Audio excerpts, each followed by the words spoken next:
Olá, seja muito bem-vindo ao nosso canal Teologia Simplificada. Eu sou o pastor Felipe Mercadante e vou estar conduzindo vocês através dos nossos estudos.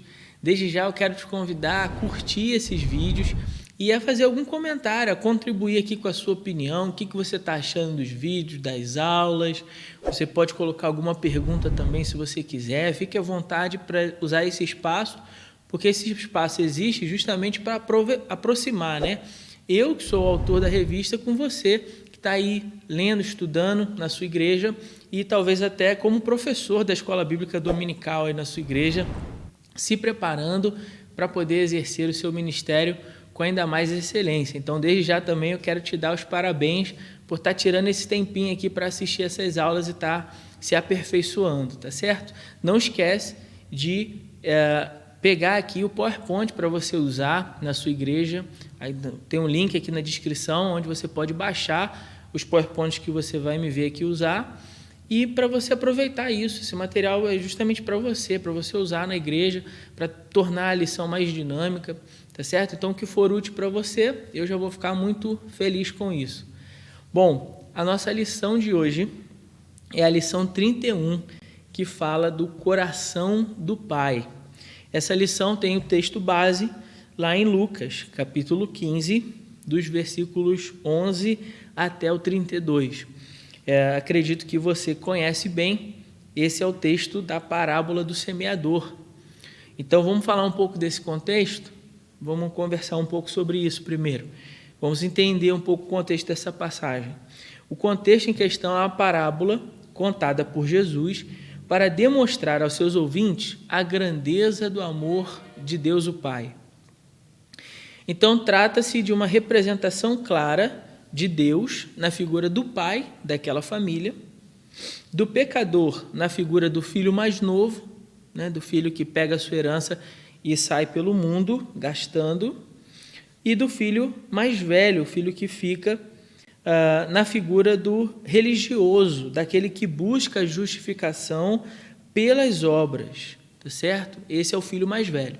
Então, o que nós temos aqui? Nós temos Deus, o Pai, temos o filho mais novo na figura ali, né, como representando o pecador, que sai pelo mundo buscando os prazeres, longe da presença do Pai, e do filho mais velho, do religioso, que está ali, só que ele acha que vai ser justificado pela sua obediência.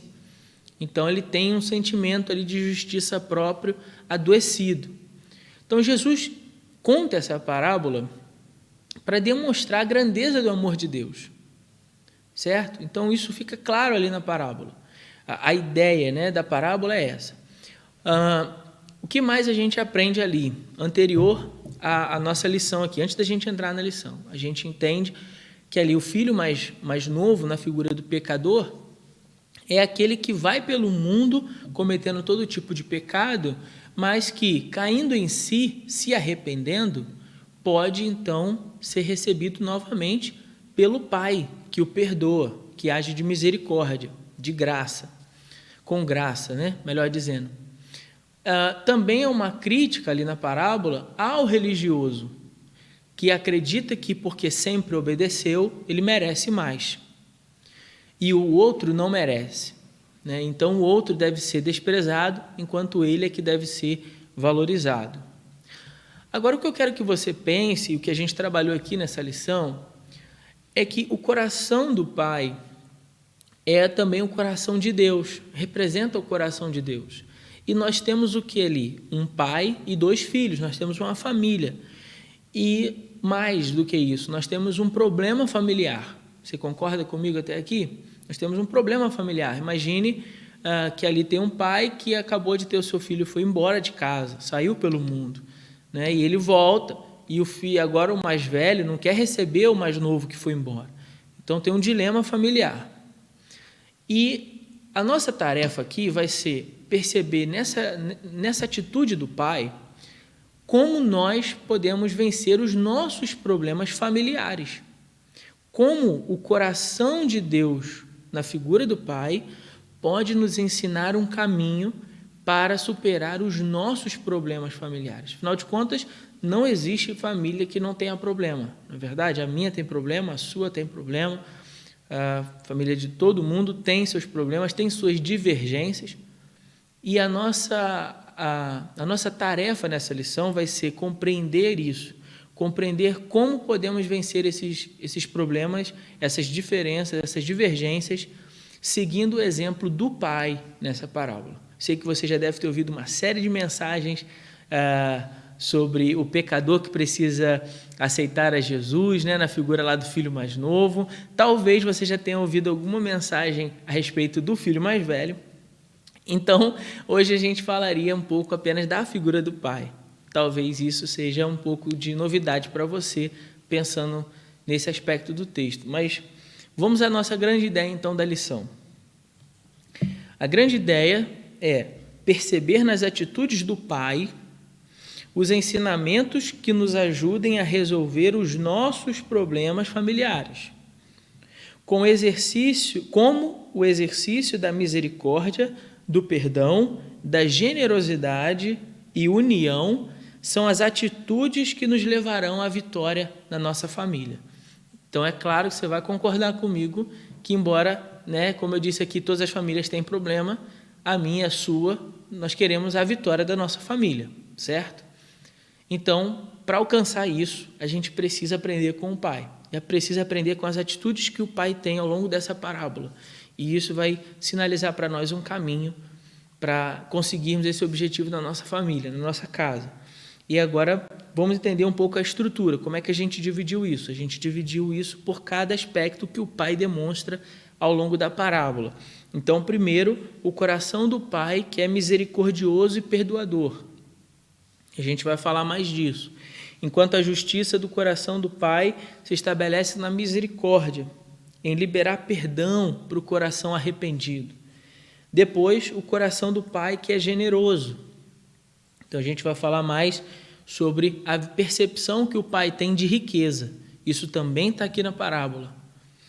E o coração do Pai agregador, que é aquele que não deseja que a família fique desunida, fique rompida. Ele quer logo que as relações sejam reatadas. Então, ele quer ver os irmãos juntos. Então, por isso ele vai atrás do mais velho, porque ele quer que o mais velho também participe da alegria que eles estão participando por ter recebido o filho mais novo. Eu não vou aqui com você pregar a parábola, tá certo?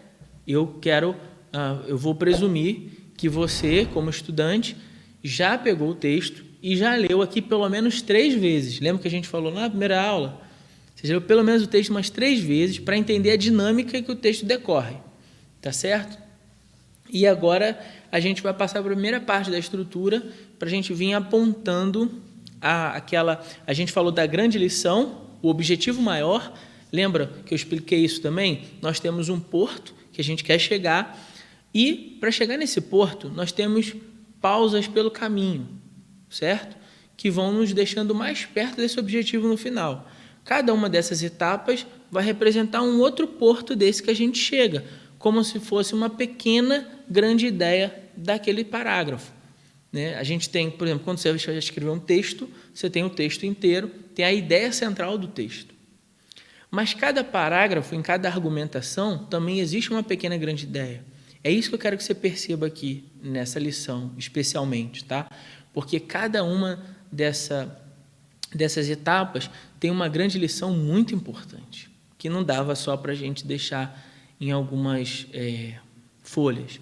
Então, isso precisa ser desenvolvido aí com você, junto com a sua igreja. Eu espero que você vá mastigando isso e que Deus vá trazendo iluminação à tua mente, ao teu coração, para você perceber isso. A primeira etapa, então, da nossa estrutura é: o coração do Pai é misericordioso e perdoador. E olha um detalhe aqui que eu vou colocar para você. O conceito de justiça dos homens é de dar a cada um o que lhe é devido. Então, esse é o conceito de justiça diante dos homens. Então, o que a lei diz? A lei diz isso. Então, vamos dar isso àquela pessoa, porque ela merece o que lhe é devido. Esse é o conceito à luz dos homens. Aí tem um texto de Deuteronômios, eu queria abrir com você. Deuteronômios, capítulo 21.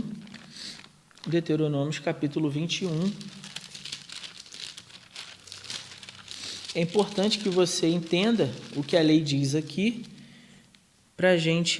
até para poder entender melhor a atitude do pai, como foi importante a atitude do pai em receber esse filho e oferecer para esse filho que está arrependido, né? Aqui você já sabe que o filho já saiu, ele deu início ao processo de herança, que deveria só ser dado quando o pai tivesse ou morto, ou ele tivesse prestes a se aposentar. Então, vamos entender isso aqui. O pai está para se aposentar, ele já está de idade, e ele quer passar a administração dos bens para os seus filhos. Então, nesse caso, era prerrogativa do pai dar início ao processo de herança. É importante que aqui, nesse momento, você se desvincule da ideia de que o pai é Deus, tá certo? E imagine só uma família lidando com um problema. Qual é o problema? O filho mais novo quer a sua parte da herança, esse é o problema. Então, primeira coisa é você saber que é importante. Esse início de processo só deveria ser dado pelo pai, era prerrogativa dele. Segundo, o filho mais novo, o filho mais velho, vamos dizer assim primeiro, né? Ele tem a bênção da primogenitura. E o que isso quer dizer? Isso quer dizer que ele tem direito, o filho mais velho, tem direito a 2/3 da herança. Então, vamos imaginar aqui, tá? Só em termos para você entender isso melhor, o que isso significa, que seja R$90 mil a herança, tá bom? Só para ficar mais claro, R$90 mil a herança. Então, o filho mais velho tem direito a 2/3. Então, isso seria 60 mil. Tem direito a 2 partes do todo. E o filho mais novo só tem direito a 1/3 da herança. Então, ele ficaria com 30 mil, por exemplo. Ele teria 1/3 da herança. Guarde essa informação, que depois eu vou usar essa informação para te mostrar uma outra coisa aqui nessa parábola, tá bom? Mas guarde isso por hora. Então, o filho mais novo dá início ao processo. Isso não era comum, só isso já entristeceria o coração do pai. Isso seria suficiente para mostrar uma certa rebeldia desse filho em tomar essa atitude. Porém, na parábola, o pai permite que o filho vá. E o que a gente pode presumir disso? O pai não quer que o filho fique com ele se o filho não tem prazer em estar com ele. Então, permite que ele vá. Nesse momento, então, o filho pega-se 1/3 que ele tinha direito da herança e vai embora. Gasta, tem as suas experiências, mas se arrepende e volta. Bom, agora vamos à lei, porque lembra que eu disse? O conceito de justiça à luz dos homens é dar a cada um o que a pessoa merece. Então, o que esse filho deveria receber se fôssemos fazer valer a lei? O que a lei dizia? Deuteronômio, capítulo 21, versos 18 até o 21. Verso 18 diz assim: se alguém tiver um filho teimoso e rebelde, que não obedece às ordens do pai nem da mãe, e que ainda que o castiguem não lhes dá ouvidos, seu pai e sua mãe o pegarão e o levarão aos anciãos da cidade, à entrada do lugar onde moram, e dirão a eles: este nosso filho é teimoso e rebelde, não obedece às nossas ordens, é um libertino e bêbado. Então, todos os homens da sua cidade o apedrejarão até a morte. Assim exterminarás o mal do meio de ti, e ao ficar sabendo disso, todo Israel temerá. Então, o que a lei dava permissão ao pai aqui? Que o pai levasse esse filho, então, lá para a entrada da cidade onde eles moram, e, pela justiça, ele seria apedrejado até a morte. Isso que aconteceria se o pai fosse celebrar a justiça como os homens celebram. Só que o que a parábola nos mostra é que o coração do pai é misericordioso e perdoador. Se para os homens celebrar a justiça seria dar a cada um que lhe é devido, para o pai essa justiça se estabelece na misericórdia. Então, o que o filho merecia? O apedrejamento. Ou talvez só a reprovação. Olha, não te quero mais aqui. Você foi embora, agora o problema é seu. Se vira. Não, o pai oferece perdão. O pai oferece para ele misericórdia, a oportunidade de fazer e de viver novamente, a oportunidade de fazer tudo novo, de fazer diferente. Isso é misericórdia. Então o pai oferece isso a ele. E diz o texto que ele, vendo o filho, ele corre e vai lá e abraça o filho. Bom, o pai é perdoador, o pai tem pressa em reatar, por isso que ele corre em busca do filho. O pai não guarda mágoa. O que é guardar mágoa? Já pensou na etimologia da palavra mágoa? Água, uma água ruim. O pai não guarda uma água ruim dentro dele. O pai já deixou a tristeza que talvez aquela atitude tenha gerado nele, o pai já deixou isso para lá, já deixou passar esse rio, essa má água já foi nesse rio há muito tempo, já seguiu o seu fluxo. O pai não revira o passado, ele não vai até o filho e fica dizendo, mas por que você foi embora? O que você fez comigo? Você não devia ter feito isso. Ele não está retomando a discussão daquele problema, ele deixa aquele problema. Olha quantas lições aqui já não seriam válidas para nós, para resolver muitos dos nossos problemas familiares, só aqui, nesse primeiro ponto. Só aqui, perdoar, ter pressa de reatar diante de uma discussão, não guardar mágoa, não guardar ressentimento, não ficar revirando o passado. Mas você fez isso, ele fez aquilo. O coração do pai é assim, e assim também deve ser o nosso. Bom, em segundo, o coração do pai é generoso. O coração do pai é um coração generoso porque sabia que a verdadeira riqueza não estava nos bens materiais que a família possuía, mas sim de que a família estivesse unida, de que a família pudesse estar junta novamente. E aí eu coloquei para vocês uma pergunta nesse slide que eu gostaria muito que você também usasse com a sua igreja, se você é o professor da escola bíblica que está assistindo esse vídeo. Faça essa pergunta aos irmãos, provoque eles a reflexão e deixe eles tentarem responder. Por que para o pai foi fácil dar ao filho que regressou a melhor roupa? Por que foi fácil? O anel, as sandálias e mandar os servos matar o melhor bezerro. Porque lembra que ao longo do texto, o filho mais velho, ele se ira por causa disso. Ele até afirma, bom, esse teu filho que regressou e você mandou matar o melhor bezerro para ele, você nunca mandou matar um bezerro para eu comer com os meus amigos, agora esse filho que gastou o seu dinheiro com prostitutas, eu não sei de onde ele tirou essa informação. Você já pensou nisso? Por que ele fala isso? Já gastou com prostitutas. Talvez ele estivesse espelhando no irmão os desejos que ele tinha escondido. Mas isso é uma conversa para outro dia. Mas o que eu quero que você perceba ele fala assim, olha, por que matou o bezerro para ele? Ele faz valer aquele negócio do melhor bezerro. Por que para o pai foi fácil e para o irmão mais velho não? Afinal de contas, lembra do que eu te disse lá atrás? O mais novo levou 1/3. O mais velho ficou com 2/3. Se tudo que o pai tinha, os 90, já foi dividido, o processo de herança já aconteceu, não é isso? Aconteceu quando o mais novo foi embora. Deixa eu te fazer uma pergunta de prova aqui. Tudo que ficou na fazenda agora é de quem? Você já pensou nisso? Tudo que ficou na fazenda representam 2/3. E é tudo do irmão mais velho. Por que o irmão mais velho faz questão do bezerro? Ele é dono de tudo. Por isso que o pai fala para ele, tudo que é meu é teu. De fato, o pai não está só falando isso porque é bonitinho, está falando isso porque é legítimo.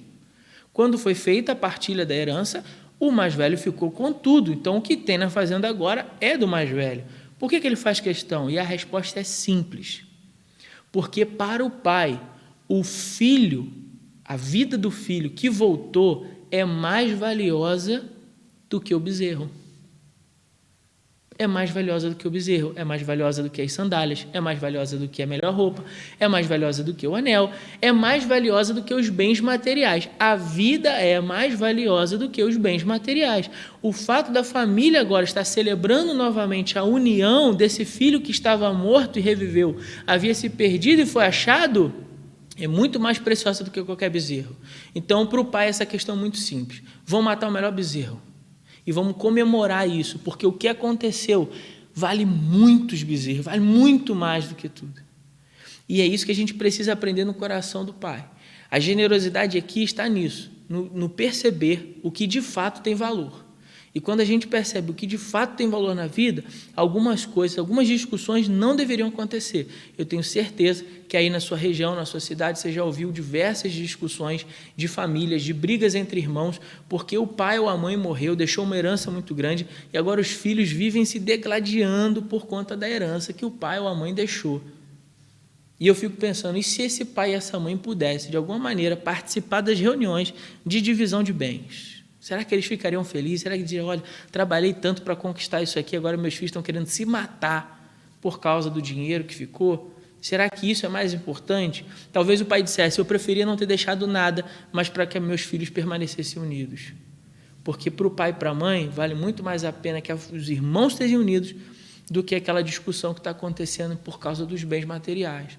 Então é isso que eu quero que você perceba, e é isso importante fazer com que a igreja perceba. O coração do pai é generoso, ele entende o que vale mais. Por isso que para o pai é muito fácil matar o melhor bezerro. Por que para o irmão é difícil? Porque o irmão não entende o valor. O irmão entende o dinheiro. O irmão entende o preço, o custo do melhor bezerro. Ele não entende o valor da vida. Então, para ele é difícil abrir mão. Veja só, o irmão mais velho é rico. Ele tem 2/3 de tudo. Ele é muito rico. Mas para ele é difícil abrir mão do bezerro. É mais ou menos assim que a gente vê quando numa igreja uma senhorinha ganha aposentadoria. Deixa eu te contar uma história rapidão. Tem uma senhorinha que faleceu na nossa igreja. E durante alguns meses da vida dela, antes de falecer, ela estava doente, ela não podia vir à igreja. E ela fazia questão de, na aposentadoria dela, guardar um valor de oferta. Pouco antes dela morrer, ela pediu a um dos filhos, que não era crente, que o filho fizesse a vontade dela e pegasse aquele dinheiro e contribuísse na igreja. Eu tomei um susto quando vi a oferta, porque eu sabia que a irmã já tinha morrido, então como é que estava lá no envelope da irmã? Então, quando a tesouraria repassou, que tinha sido feita uma oferta no valor da irmã, eu tomei um susto. E aí, depois que eu fui entender a história, era um desejo dela, de naquele pouquinho que ela ganhava ali, que não deixasse de ser fiel, que depositasse os dízimos daqueles meses que ela estava doente e ela não podia entregar. É uma coisa para a gente pensar, não é? É algo para a gente realmente pensar e refletir do que a gente está realmente valorizando como importante.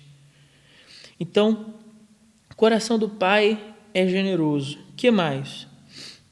Na terceira parte da estrutura, o coração do pai é agregador. O que significa isso? O coração do pai, ele não tem prazer numa família dividida. O prazer dele está em ver a união. Então, a união da sua família deveria superar qualquer divergência que existisse entre os irmãos. O pai valoriza isso. Por isso que o pai vai atrás do filho mais velho e vai falar com esse filho mais velho, vai intervir, vai mostrar para ele como ele está errando, aonde ele está errando, para que ele venha e celebre. E aí eu coloquei parte do versículo que diz, mas era justo festejarmos. Olha só, a justiça segundo a lei, a justiça segundo o coração do pai. Para o pai é justo festejarmos e nos alegrarmos, pois esse irmão estava morto e reviveu, havia se perdido e foi achado. Olha só o que representa para o pai a chegada do mais novo. É por isso que o pai está incomodado que o mais velho não consiga perceber isso. Então ele vai até o mais velho, dando oportunidade para o irmão mais velho, que está cheio de uma justiça própria, que quer fazer valer aquilo que ele acha que seja o certo. Essa tua discussão não faz sentido, essa tua diferença com o teu irmão não tem o menor sentido, porque teu irmão estava morto e ele reviveu. E aí, se nesse momento esse irmão não conseguir perceber isso, a coisa realmente fica difícil. E o problema é que a gente erra igualzinho a essa família. O problema é que a gente erra aqui nos mesmos tropeços de ambos os filhos.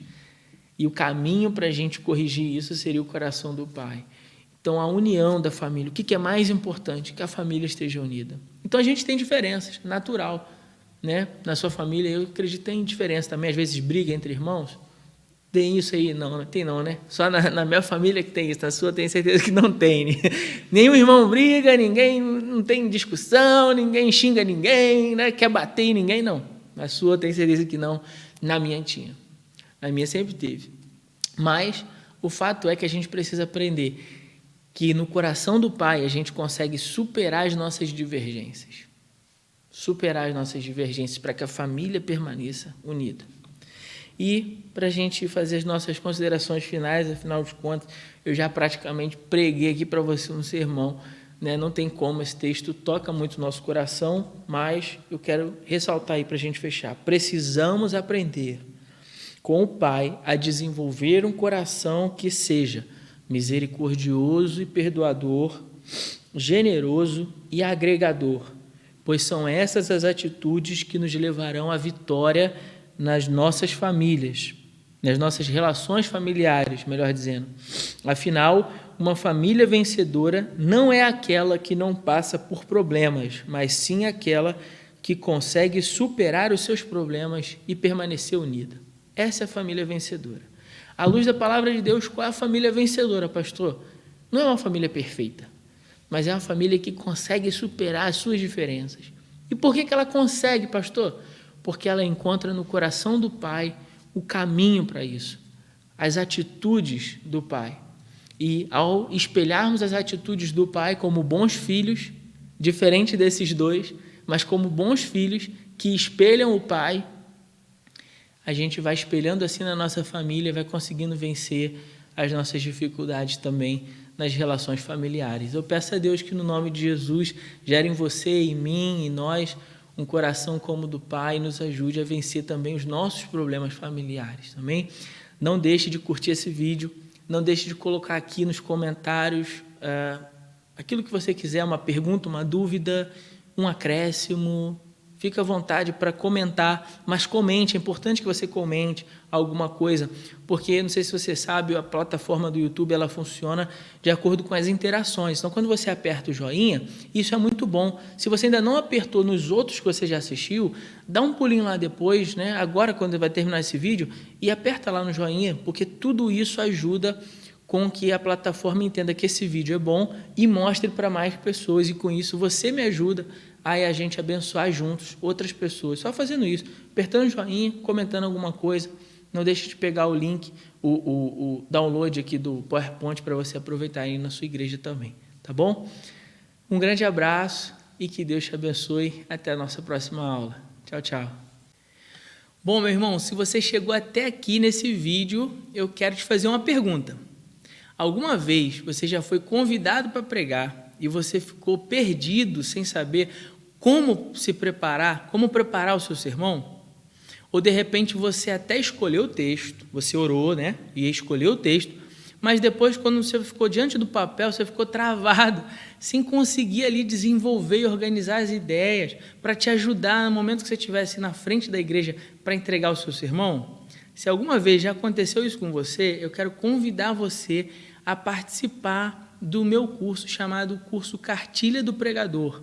É um treinamento online para capacitar você, para te oferecer ferramentas para a construção do seu sermão ou do seu estudo bíblico.